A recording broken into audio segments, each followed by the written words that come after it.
կենսաթոշակը ավելացավ։ Եվ ստացվում է, որ 14000 դրամ,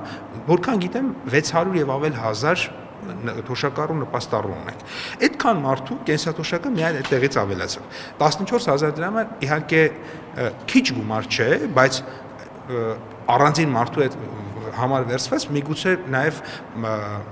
կարող է եւ շատ մեծ էլ չլինել, բայց եթե դա նայում ենք 600,000 կամ 700,000 մարդու համար, դրանք լրացուցիչ միայն այս 10000 դրամը 75 միլիարդ դրամ տարեկան ծախս է։ Այսինքն միայն որ ասում ենք, որ այսքան մեր թոշակառուների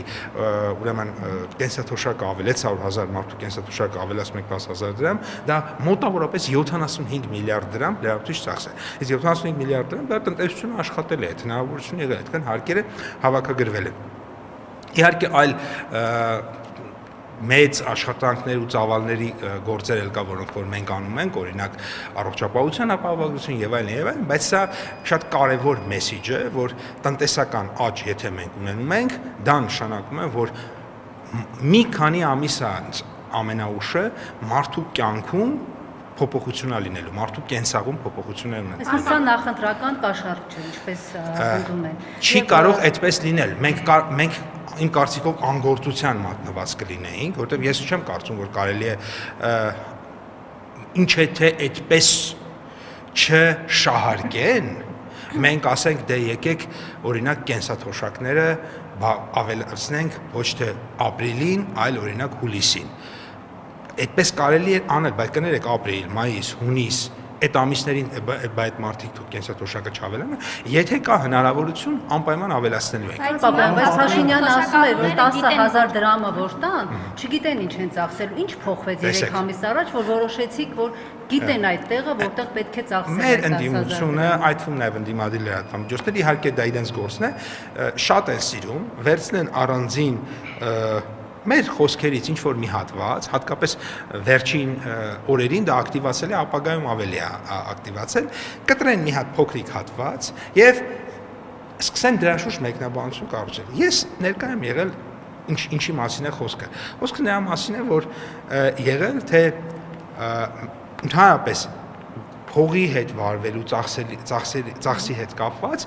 որոշ դեպքերում կան, այսպես ասած, այսինքն այստեղ էլ ցանկացած պարագայում իհարկե ֆինանսական կրթությունը ինքը կարևոր է եւ ինչքան բարձր է մարդու ֆինանսական գրագիտությունը, այնքան ինքը իր ունեցած գումարը էական չի, փոքր է, միջին է, մեծ գումար է, ինքը կարող է ավելի արդյունավետ ծախսել։ Սրա մասին է եղել խոսակցությունը, բայց դա չի նշանակում, որ եթե մենք ունենք հնարավորություն 10000 դրամի կենսաթոշակը ավելացնելու ապրիլի 1-ից, մենք դա չպետք է անենք։ Եթե ունենայինք 20-ի էինք ավելացնելու, ունենայինք 5000-ի էինք ավելացնելու։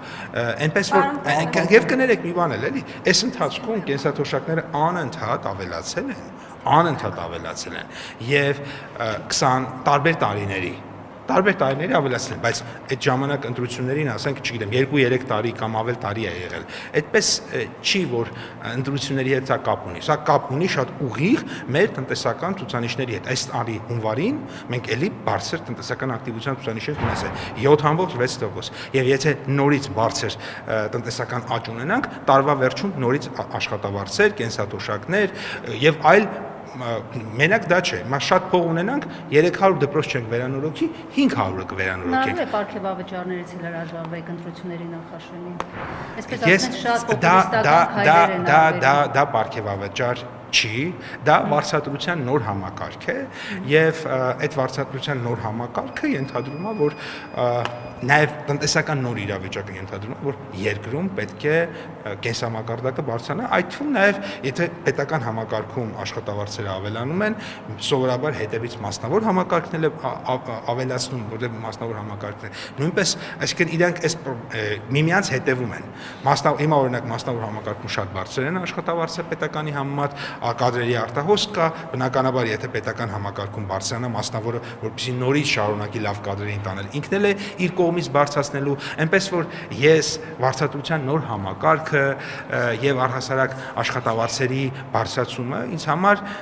շատ նորմալ եւ շատ ուրախալի է, որովհետեւ մենք առաջին անգամ օրինակ դեկտեմբեր ամսին միջին աշխատավարձ ունեցանք իհարկե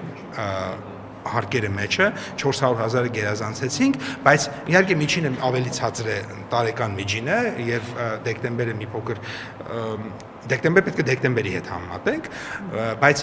մենք անընդհատ տեսնում ենք, որ Հայաստանում միջին աշխատավարձը ավելանում է եւ դա նորմալ է եւ դա լավ է, որովհետեւ իրար հետեւելով մի կողմից մասնավորն է անընդհատ հատվածը բարձրացնում պետականը, հետևից պետականը կբարձրացնի մասնավորը կբարձրացնի հնարավորություն, եթե լինի շատ լավ կլինի նվազագույն աշխատավարձ կարողանանք բարձրացնել, որը բարձր չէ, որ պետությունը օրինակ նվազագույն աշխատավարձը բարձրացնի, բոլորի համար է բարձրանում, այդ թվում մասնավոր սեկտորի համար, այնպես որ ես այս ամեն ինչին նայում եմ ոչ թե նախ ընտրական կամ ընտրական տրամաբանությամբ, այլ նայում եմ մեր երկրի տնտեսական զարգացումների համատեքստում։ Պարոն Պապյան, կկիսվեք ձեր փորձով քաղաքացիները իմանան, որտեղից կարող են 520 դրամով 5 լիտր բենզին 1100 դրամով լցնել։ Դա կտրված հատված է եղել։ Ես հենց այդ նույն հարցազրույցում հաջորդ վարքյանին ասում եմ, օ, ներողություն 2600 դրամ, այդքանը կտրել եք, տարածել եք կամ տարածում են մյուս հատվածը, հիմա այդպես է ստացվել, ես խնդրեմ չունեմ։ Ընդ որում այդ հարցազրույցը եղել է ամիսներ առաջ, հիմա գտել են տարածում են, բայց նորից կրկնում եմ, ինչպես է եղել, ասում եմ 1100, հետո ասում եմ, այ ներողություն խնդրում 2600, բնականաբար, օй ներողություն եմ խնդրում 2600-ը, չէ, կտրում են, մեկ անգամ եմ շեշտում, հետո կտրել են, տարածել են, ոչինչ մարդ ենք, այդպես էլ կլինի։ Բայց 430 դրամ ինչ է հիմա տեղյակ եք, որ սոցհարցումներ կան Փաշինյանի սեղանին եւ ձեր ընդդիմախոսները ասում են, որ այդ սոցհարցումների Փաշինյանը այսպես վերարտադրվելու շանս չունի եւ նույն այս թոշակների խնդիրը, չգիտեմ, տարբերելի պոպուլիստական քայլեր կլինեն մինչեւ ընտրությունների եւ նաեւ ընդդիմախոսներն ասում են, որ սա այսպես դուք որևէ քաղաքական ուժի ինչ որ բարեգործություն անելու համար միանգամից մեղադրում եք այսպես նախընտրական ընտրակաշարքի համար, հիմա այս թոշակների բարձրացումը դուք այսպես լուրջ հիմնավորումներ եք բերում, իդեպ նախորդ տարիներին էլ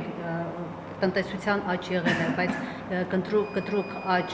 թոշակների չի եղել, սա ինչպես կարող եք բացատրել։ Նախորդ տարիներին տնտեսական աճի արդյունքները այլ ուղղություններով են բաշխվել, օրինակ ճանապարհներ են ավելի շատ կառուցվել, դպրոց, կներեք, եթե դպրոց է կառուցվում մի գյուղում, որտեղ դպրոցը կառուցվել էր, ասենք 50, 60, 70 տարի առաջ եւ կիսաքանդ վիճակում էր։ Դա տնտեսական աճ չի, դա մարդու բարեկեցություն չի։ Մի դեպքում տատիկն է ստանում 10,000 դրամ ամսական ավել, այսինքն տարին 120,000 դրամ, կամ տատիկն ու պապիկն իրար հետ 240,000 դրամ, գումարած մի հատ էլ դրանից ստանալու են 20% հետ վերադարձ, չէ՞։ Այսինքն շատ ավելի ավել։ Մյուս կողմից, ասենք, օրինակ այդ նույն տատիկի եւ պապիկի թորնիկը գնում է ոչ թե կիսաքանդ դպրոցում, այլ լավ ու նորակառույց դպրոցում։ Այդ երկուսն էլ կենսամակարդակի մասին են ասում։ Պապյան, շարունակելով կենսաթոշակների թեման, ընդդիմադիրները, ընդդիմախոսները նաև պնդում են, թե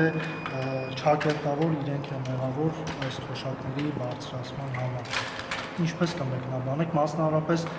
Նարեկ Կարապետյանն առավոտյան գրառում կատարել, թե Սամվել Կարապետյանի այսպես քաղաքական ահիթ ելնելով իշխանությունը նման քայլերի։ Ճիշտ ասած, մենակ իրենք չէ, ես առավոտյան տեսա նվազագույնը 6-7 հոգի ինքնահայտարարագրվել էր, թե իրենք են մեղավոր, մի հատ թող որոշեն, թե իրենցից որ մեկն է ամենամեղավորը, որ կենսաթոշակները ավելացել է, հետո կպատասխանեն։ Պարոն Պապյան, ինչով է այդ նույն հարցազրույցում, որ ասում եք 430 է, հա, ադրբեջանական բենզինը, հիմա տատանուն կա, բարձրացում կա, ինչով պայմանավորված է։ Շատ պարզ, ադրբեջանական բենզինը հենց գալիս է 430-ով, շատ արագ սպառվում է։ Ինչքան շատ ենք բերում, այնքան արագ է սպառվում։ Մեր ժողովուրդը արագ գնում է, առնում է։ Հենց ադրբեջանական բենզինը վերջանում է, բնականաբար այն մյուս բենզինը նորից թանկանում է։ Դա հետևությունը որն է, որ պետք է ադրբեջանական բենզին շատ բերենք, որ միշտ շատ լինի էժան գնող բենզին մեր ժողովրդի համար։ Նկատի ունեմ հիմա 445 է, 430 չէ։ Շատ լավ, դե նորից եմ ասում, պետք է շատ լինի, որովհետև չկա քանակը, հա։ Այսինքն ինչքան շատ բերեն, այնքան գները կիջնի ներքև։ Դրա համար, որովհետև մեր ժողովրդի մոտ դեռ դա շատ տրամաբանական է, մարդիկ ինչի պետք է օրինակ 500 կամ 500, մինչև այդ ապրանքի մուտքը Հայաստան, ես ռեգուլյար բենզին տեսել եմ 500-520 դրամով։ Հիմա եթե անգամ դերասած գինը, տենենք օրինակ 440, կներեք Հա, հիմա տարբերությունը, եթե 445-ը եւ եղել է օրինակ 500 դրամ, տարբերությունը եղավ 55 դրամ։ 520 էլ է եղել, եղավ 75 դրամ։ Կներեք, ամեն միլիտրը 75 դրամ, 10 լիտրը եղավ 750 դրամ։ Ամեն 10 լիտրի մեջ 750 դրամ եթե մարդը խնայում է։ Կամ ավելի շատ, որովհետեւ շատ երբ որ մեծ քանակով է գալիս, այդ օրերին էլ ավելի է էժանում։ Այդ մարդու գրպանը այդ փողը կծակի, այդ փողը ընդհակառակ այն ժամանակ մեր երկրից դուրս էր գնում։ Հիմա մնում է մեր երկրի ներսում, որտեղ մեր քաղաքացին որ գնում է, ասում է, ինձ 10 լիտր բենզին լցրեք։ Եվ օրինակ 800 դրամ խնայում է, դա նշանակում է 800 դրամ գումար, քիչ է իր գրպանից գնում եւ իհարկե հարկերը բանը որ հանենք, կարող է պարզվի, ասենք մի քանի 100 դրամ էլ քիչ փող մեր երկրից դուրս է գալիս։ Իսկ մենք ինչ ենք տանելու Ադրբեջանը, այսօր մենք այդպիսի քննարկումներ կան, չէ՞։ Քննարկումներ կան։ Հիմա տեսեք, Ադրբեջանը բազմաթիվ ապրանքների ցանկ մեզ ատվել, որ ինքը կարող է Հայաստան արտահանի, մենք էլ իրենց։ Բայց դեռևս, այսպես ասած, չկան այնպիսի մրցակցային հրճագույն առավելություններ, իհարկե նաև հասկանալի է տարբեր տեսակի մշակույթ, հոգեբանական եւ այլն, process-ը, որը լինելու է, առևտուր լինելու է, ես ուղղակի վստահ եմ, որ $100 միլիոն այնտեղ պոտենցիալ կա երկկողմ առևտրի, բայց դա ժամանակ է պահանջում, այսինքն ադրբեջանական լրատվամիջոցները տարածել են, որ նոր խմբականակ է գալիս։ Դիզելային դուք գիտեք այդ մասին, ինչ բենզինների այդ գործը, գիտեք, այսպես ասեմ, ինքը արդեն թողել ենք բիզնեսի։ Ինքը ընկած է ռելսերի վրա։ Իրենք փողը փոխանցելու են, մենք բենզինը ստանանք, այստեղ մաչելի գնով վաճառելու են։ Ինձ թվում է դա մի process է, որտեղ էլ մենք չենք միջամտում, որ անկեղծ ասեմ, ես չգիտեմ, որտեղ եթե առաջին անգամ գիտեինք, որովհետև երևի ավելի շատ էինք ներգրաված գործընթացում, քան այդ ընկերության մենեջերներն ու տնօրենները, հա, հիմա արդեն իրենցն է իրենք թող իրենց գործերում կազմակերպեն։ Ապրիլի 1-ը այսպես սովորաբար մեր ժողովրդի մեջ խաբելու օրն է, իսկապես թոշակները բարձրանալու են, թե ամեն դեպքում կարող է մեր սիրելի տատիկ պապիկները կտեսնեն, որ այդ օրը 10,000 դրամ ավել թոշակ ստացան, քան սովորաբար են ստանում եւ այդ օրը խաբելու օրը չի, այդ օրը հումորի, ժպտալու, ծիծաղի օրն է եւ մեր տատիկ պապիկները ունենան եւս մեկ առիթ ժպտալու, ծիծաղելու եւ իրենց ծերությունը ավելի բարեկեցիկ վայելելու, քան մինչ այս է եղել։ Իսկ նախագիծը երբ որտեղ դեռ նախագիծ չկա, չէ՞, դա ինչ պետք է լինի, բյուջեին փոփոխություն պիտի լինի, ինչ պետք է լինի։ Կանենք մենք դա արագ կազմակերպենք դա։ Իսկ առաջիկան նիստերում դա ներքին վերաբաշխումներով էլ այդպիսի հարցերը կարողանում լուծել։ Իսկ առանձին բյուջեի փոփոխություն օրենք խորհրդարանով պետք չէ։ Կարող է եւ կարիք լինի, որովհետեւ այնտեղ բյուջեի մասին օրենքում կա սահմանաչափ։ Այսինքն կա սահմանաչափ, որի շրջանակում կառավարությունը իրավունք ունի ցանկացած փոփոխություններ անել։ Կա մի սահման, որից դուրս իրավունք չունի։ Ես դա ֆինանսների նախարարության տիրույթում է, եթե այդ սահմանը հաղթահարենք, բնականաբար պետք է գանք եւ դիմենք ազգային ժողովին, խնդրենք թույլտվություն տալ փոփոխություն անել։ Եթե ոչ, բնականաբար դա կառավարությունը կարողանա անել, բայց ամեն դեպքում ես չեմ կարծում, որ կառավարությունում կամ ազգային ժողովում մենք այդ մասով խնդիր կունենանք, որովհետև քաղաքական մեծամասնությունը ակնհայտորեն նույնպես աջակցում է, որպեսզի 600,000 եւ ավել կենսաթոշակառուների կենսաթոշակը ավելանա։ Մոտավորապես ամսական որքան գումարի մասին խոսքը։ Դե ես ասացի, որ $150 միլիոն կարծիք։ Տեսեք, 75 միլիարդ լրացուցիչ իմ հաշվարկներով մոտավորապես այդքան լրացուցիչ գումար է պետք լինելու։ Դրա մի մասը արդեն իսկ կա, որովհետև մենք ունենք ռեզերվներ, մի մասը արդեն իսկ կա, որովհետև տնտեսական աճի պոտենցիալը տեմպերը մենք տեսնում ենք, լրացուցիչ նաև եթե կարիք առաջանա, արդեն կտեսնենք, մենք որոշակի ծրագրերում կանենք նաև մենք անընդհատ մեր ծրագրերի մեջ օպտիմիզացիա ենք անում եւ մաքսիմալ արդյունավետ ծրագրերն ենք միայն թողում, որ մնա։ Երեք Նարեկ Կարապետյանը ասում է, որ Սամվել Կարապետյանը միջև վերջ իր դեմքով գնալու է եւ իշխանությունն այսպես ասած վախենում է հաղթանակից, դրա համար Սամվել Կարապետյանին կալանքի տակ է պահում, այսինքն այս գործընթացները սկսեցին, ինչպես կմեկնաբանեք։ Արգելի գործընկերներ, ժողովուրդը, ես վստահաբար ձեզ ասում եմ, որ ժողովուրդը իր իշխանությունը պահելու է, ժողովուրդը չի տալու այդ իշխանությունը քրեա օլիգարխիային, չի տալու ռուսաստանցի օլիգարխին, չի տալու հայաստանցի այն մյուս օլիգարխին, չի տալու Քոչարյան Ռոբերտին, իսկ ձեր ասած մարդը Դուք ո՞նց եք որոշել ժողովրդի տեղը, ժողովուրդ Գյումրիում օրինակ պարտվեցիք, Փարաքարում պարտվեցիք, ինչպես եք որոշել ժողովուրդ, ինչ պիտի անեք, որ ժողովուրդը այդ ուժերին դուք կտեսնեք, թե հունիսի 7-ին մեր բոլորս կտեսնենք, թե մեր ժողովուրդը իր խոսքը ինչպես է ասում, հիմա ձեր նշած անձի մասով չեմ մեկնաբանի, որովհետև այդ մարդը ուղղակի չի կարող լինել ազգային ժողովի պատգամավորի թեկնածու, հետևաբար չի կարող լինել նաև վարչապետ, այդ մարդու շահերի կենտրոնը նվազագույնը 1/3-ով է Հայաստանում, որովհետև 2/3-ով Ռուսաստանում եւ Կիպրոսում է, եւ մի մարդ, որ օրվա 2/3-ը շատ նորմալ է, որ պետք է մտածի այլ պետության մասին, որովհետև այլ պետությունների քաղաքացի է,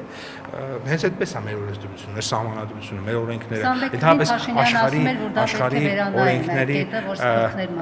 ուրեմն դա այդ կոնտեքստում չի ասվել, դա ասվել է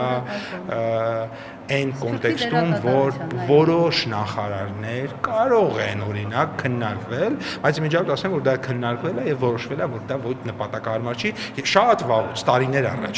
Սա մենք, այսինքն ինքը կառավարության որոշ անդամների մասին է, դա երբեք ազգային ժողովի падգամավորների կամ առավել եւս երկրի նախագահի կամ վարչապետի մասին այդպիսի բան չի եղել, էլի նորից կտրած է հատվածը։ Գիտեք, խոսքը ցանկացած խոսք հիմա նույնիսկ մեր հարցազրույցից կարելի է կտրել մի ուրիշ կերպներ եւ մեկնաբանություն հետը տալ, կստացվի ես լրիվ ուրիշ բան ասի, դա ամբողջական լինի։ Այս կոնտեքստում ես նորից եմ կրկնում, այդ մարդուն չենք անդրադառնում շատ պարզ պատճառով, որովհետեւ այդ մարդը չի կարող ունել վարչապետ, չի կարող ունել ազգային ժողովի падգամավոր, որովհետեւ այդ մարդու շահերի կենտրոնը շատ փոքր մասամբ է Հայաստանում, այսինքն այդ մարդու շահերի հիմնական կենտրոնը Ռուսաստանի Դաշնությունն է, հետո Կիպրոսն է, հետո փոքր չափով Հայաստանը եւ մեր օրենսդրությունը փառք Աստծո այդպիսի իրավիճակների համար շատ վաղուց Որովհետև այդպես անհանգստացած չեք, ինչու է, ինչպես Նարեկ Կարապետյանը ասում, կալանավորված Սամվել Կարապետյանը մեր ձևով եկեղեցի։ Կներեք, հիմա Հայաստանում կան, ինչքան ես գիտեմ, հազարավոր մարդիկ կալանավորված, դատապարտված եւ այլն, տարբեր հանցագործությունների մեջ մեղադրվող կամ արդեն դատարանում ապացուցված։ Հիմա այդ բոլոր մարդիկ, որ տարբեր պատճառներով կամ կալանավորված են կամ դատապարտված են, իրենցից վախենում եք, օրենք գոյություն ունի։ Գիտեք, այս թոշակների մասով, պարոն 2018 թվականին Գագիկ Ծառուկյանը խոշոր սեփականատեր էր, հիմա օլիգարխ։ Տեսեք, երբ որ խոշոր կապիտալ ունեցող մարդը այն կետում, որտեղ որ ցանկանում է ձեռք բերել քաղաքական իշխանություն եւ այդ քաղաքական իշխանությունը ծառայեցնել իր անձնական նպատակների համար, ինքը դառնում է օլիգարխ։ Իսկ մենք մեր պետական համակարգ, կառավարման համակարգ եւ մեր ժողովուրդը իմ կարծիքով չի կարող թույլ տալ որևէ օլիգարխ լինի դա Կալուգայից եկած, թե Աբովյանից եկած, ինքը հավակնի տեսեք, ես ասում եմ, ձեր նշած մարդիկ, եթե ուշադիր եք, падգամավոր չեն, եւ մյուսի մասին որ խոսիկ, չի առաջադրվել, ասում, պատճառը մեր ցուցակում չկա հարգելի գործընկեր։ Բայց եղել է, չէ՞։ Տեսեք, ես ասում եմ, մեկ իրավիճակ է, երբ որ որոշ գործարաններ իմ կարծիքով դա նախ ընդհանրապես ես կարծում եմ, որ քաղաքականությունը քաղաքական գործիչներինն է եւ մեկ իրավիճակը, երբ որ որևէ մեկ գործառույթությամբ է զբաղվում, կարող է լինել որևէ ցուցակում, մեկ իրավիճակը, երբ որ ինքը մարդը քաղաքական հայտ է ներկայացնում կոնկրետ քաղաքական նպատակադրումներով եւ ոչ եթե կարելի լիներ ձեր նշած անznավորությունը կլիներ մեր ցուցակում։ Բայց կա ձեր ցուցակում։ Չկա։ Թիմակից Տիգրան Ավինյանն էր դեմ արտահայտվել, որ բիզնեսն Ես ասացի, ձեր նշած գործարարը կամ գործարար նախկինում գործարարությամբ զբաղվող մարդ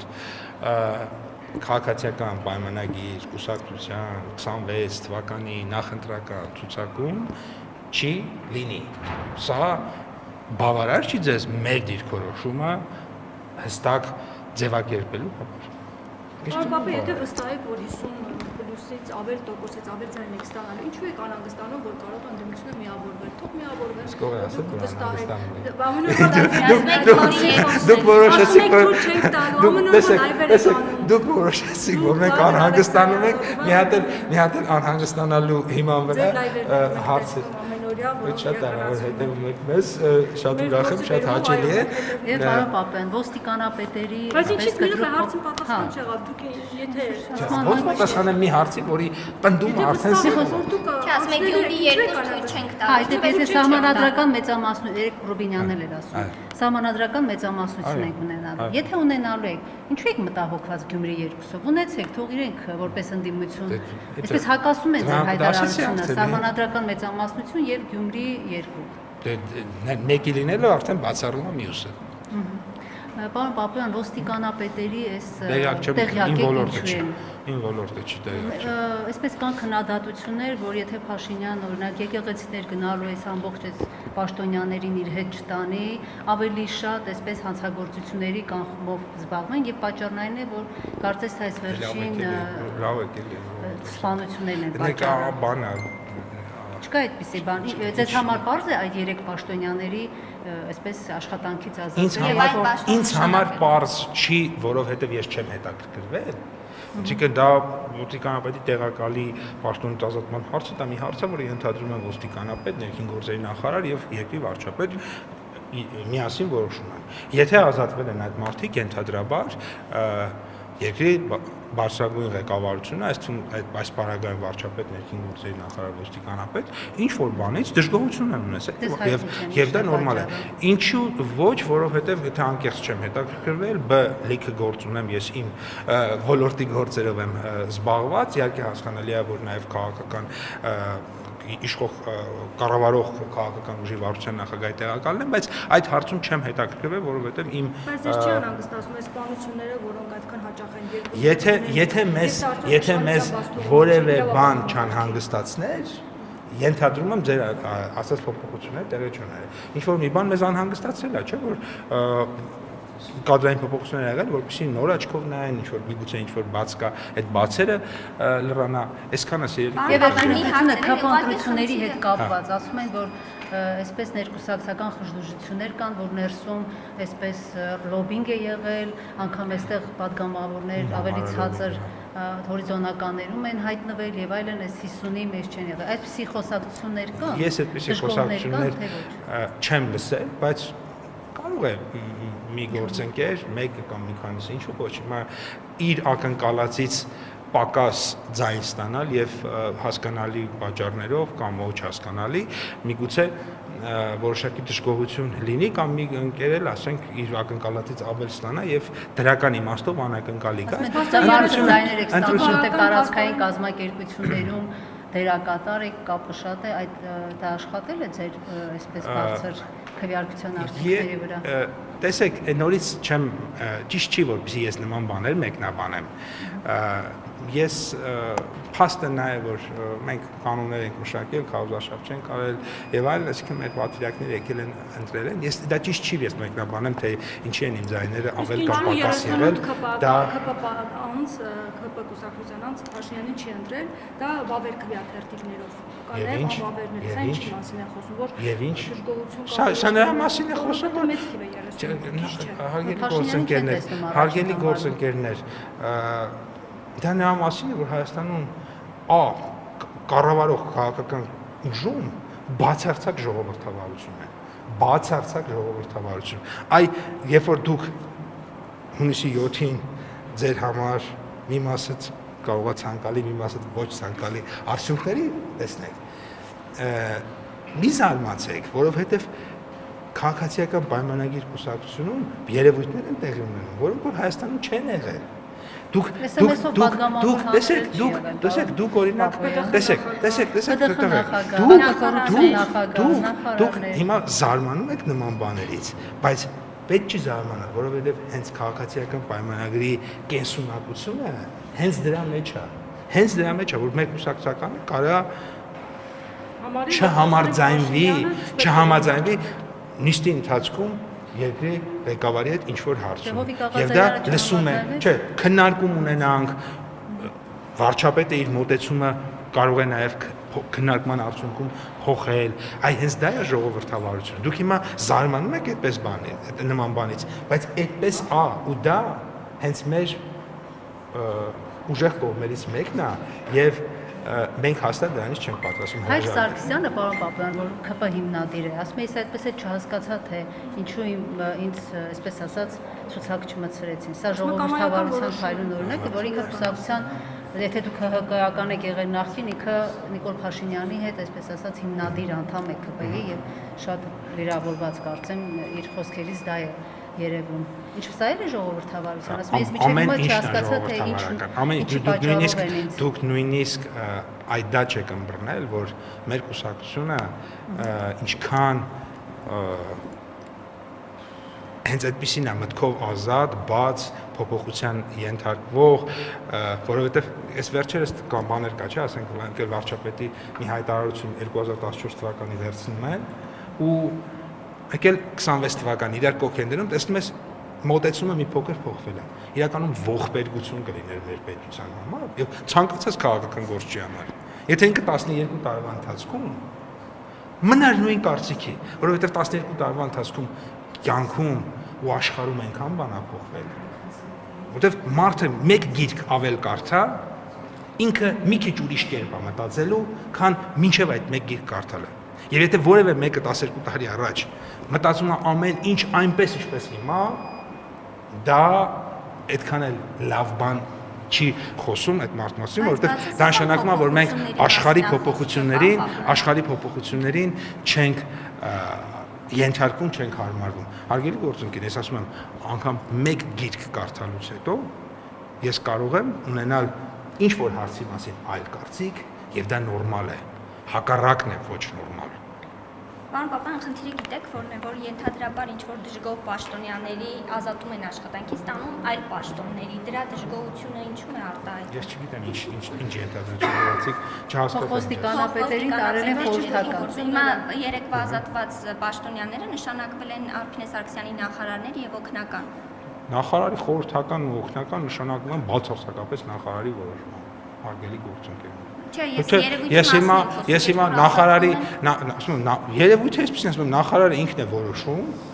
բացարձակապես, թե ով պետք է լինի իր օգնականը եւ խորհրդականը։ Եվ A կոռեկտ չի, ես մեկնաբանեմ, B կարող եմ ենթադրել, որ իմ գործընկերը համարել է այդ մարդկանց օգնությունը կամ խորհուրդները այս պարագայում իրեն անհրաժեշտ։ Շատ